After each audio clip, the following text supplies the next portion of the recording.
Would you like to start? Would you like to say something? Would you like to start? I'm just here to... Thank you very much. The 8,362nd meeting of the Security Council is called to order. The agenda for this meeting is maintenance of international peace and security, non-proliferation of weapons of mass destruction. The agenda is hereby adopted. I am honored to be here today to chair this meeting of the United Nations Security Council.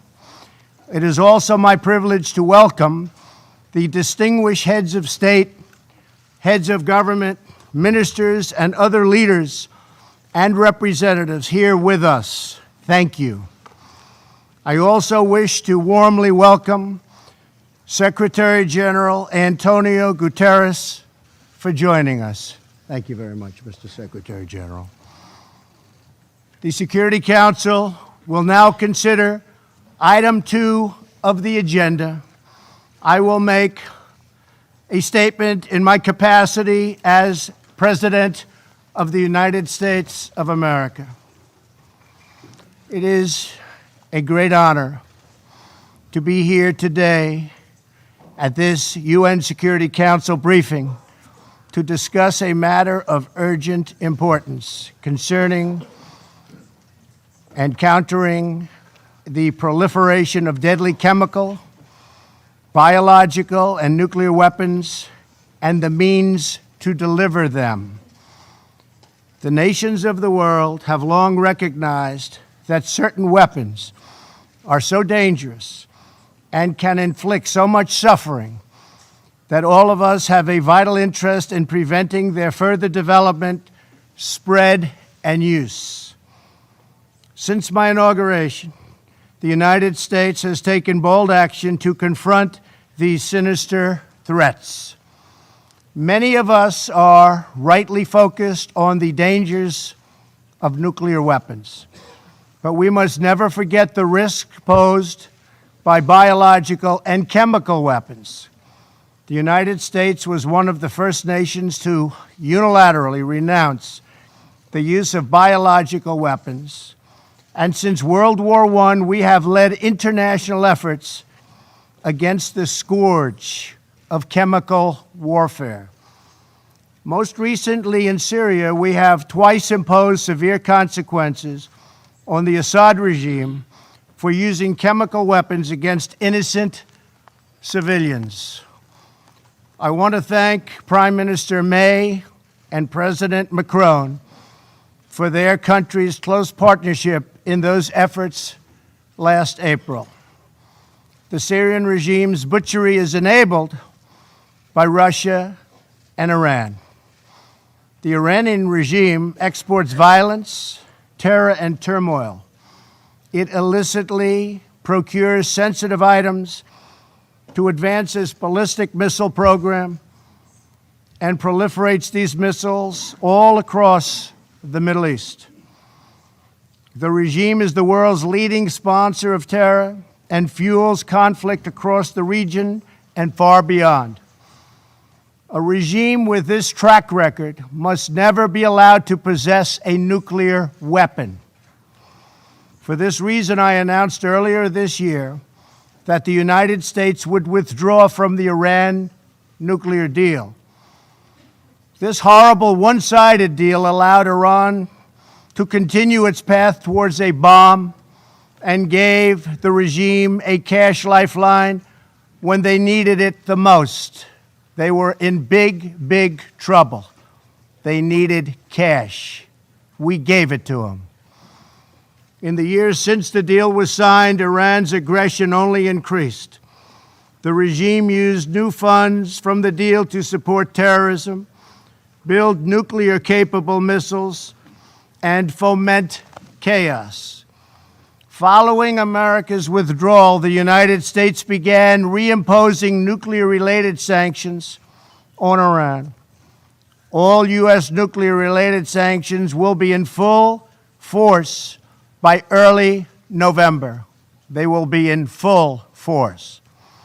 After that, the United States will pursue additional sanctions, tougher than ever before, to counter the entire range of Iran's malign conduct.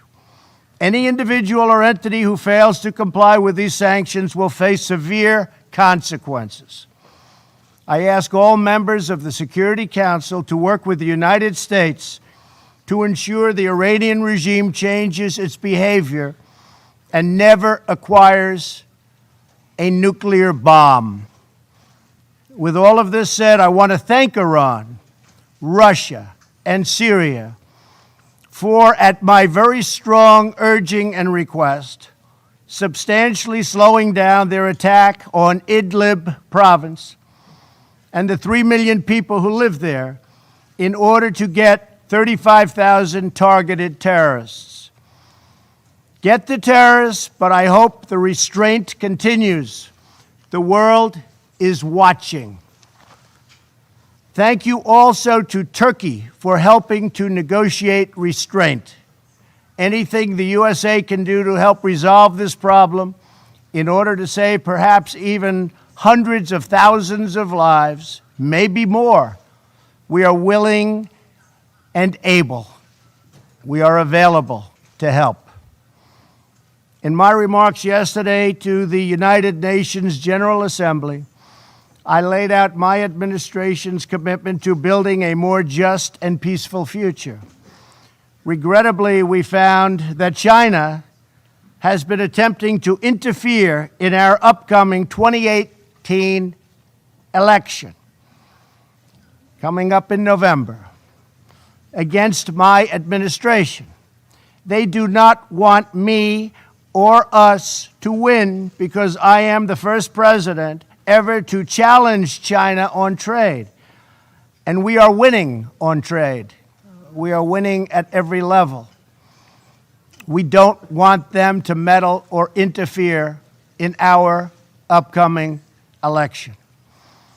As I also mentioned yesterday, we have seen the results of historic efforts to open new pathways to peace on the North Korean Peninsula, and that's something we are extremely proud of. I am pleased to say that North Korea has not conducted a missile test since last November. It has not conducted a nuclear test since last September. And the hostages have been returned to us, and very importantly, the remains of American heroes are now returning home. In June, I held a historic summit with Chairman Kim Jong-un in Singapore, where he reaffirmed his commitment to complete denuclearization. Last week, Chairman Kim reiterated that commitment to President Moon at their third summit and to me in a very strong letter form. I think we will make a deal. But unfortunately, to ensure this progress continues, we must enforce existing UN Security Council resolutions until denuclearization occurs. However, we have detected that some nations are already violating these UN sanctions. This includes illegal ship-to-ship transfers, which must end immediately. The safety of the Korean Peninsula, the region, and the world depends on full compliance with UN Security Council resolutions. Very, very important. But most importantly, I believe that Chairman Kim Jong-un, a man I have gotten to know and like, wants peace and prosperity for North Korea. Many things are happening behind the scenes, away from the media, which nobody knows. But they are happening nevertheless, and they are happening in a very positive way. So I think you will have some very good news coming from North Korea in the coming months and years. I also very much appreciate what President Moon of South Korea had to say about me last night in television interviews. Working with President Moon has been my great honor, and likewise working with President Xi of China and Prime Minister Abe of Japan has been a pleasure and an honor. Each of us follows in the footsteps of countless world leaders, diplomats, and public servants who came here to the United Nations with the same noble goal: to build a future worthy of the patriots, true patriots, who sacrificed their lives for our nation and for our future.